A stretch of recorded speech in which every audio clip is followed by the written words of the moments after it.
Pemerintah Provinsi Jawa Timur terus mengupayakan pemulihan sektor peternakan pasca dihantam wabah penyakit mulut dan kuku atau PMK. Dinas Peternakan Jawa Timur telah menyiapkan berbagai langkah antisipasi agar wabah PMK tidak kembali terjadi. Mulai dari mengontrol kesehatan ternak, mengawasi lalu lintas hewan ternak hingga mengganti sapi yang mati karena PMK.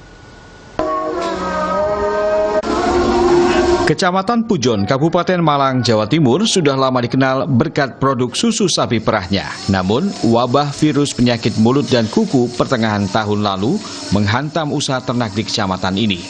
Tak hanya mengakibatkan banyak sapi sakit hingga mati, wabah PMK membuat banyak sapi sulit bunting hingga produksi dan kualitas susu pun menurun. Namun, para peternak tak mau menyerah. Berkat gerakan vaksinasi yang digencarkan Dinas Peternakan Jawa Timur, wabah PMK sudah bisa diatasi. Para peternak sapi perah di Pujon pun bisa tersenyum kembali setelah sapi-sapi mereka dinyatakan bebas PMK. Meski sektor peternakan sapi di Pujon bisa dibilang telah bangkit kembali, harus diakui dampak serangan wabah PMK masih membayangi hingga kini, termasuk dalam upaya pengembangbiakan sapi. IB, Pak. IB itu apa?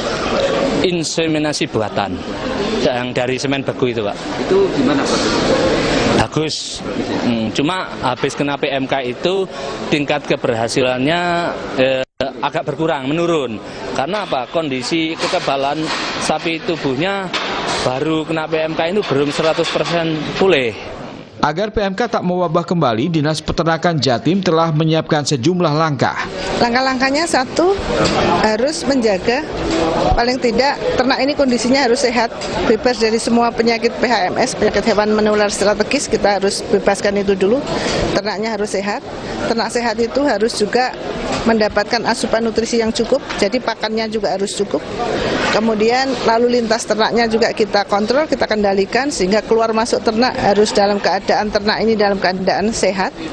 Sementara itu, untuk memulihkan performa sapi perah yang masih terdampak wabah PMK, Pemprov Jawa Timur memberikan stimulus kepada peternak agar dapat kembali menghasilkan susu dengan maksimal seperti semula.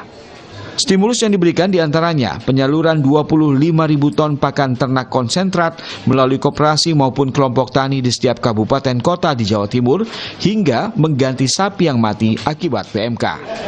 Tak hanya dijual segar, susu sapi perah juga bisa diolah jadi berbagai makanan. Di Dusun Brau, Kota Batu misalnya, susu diolah jadi permen, stik susu, pia susu, keripik susu, hingga produk terbaru keju mozzarella.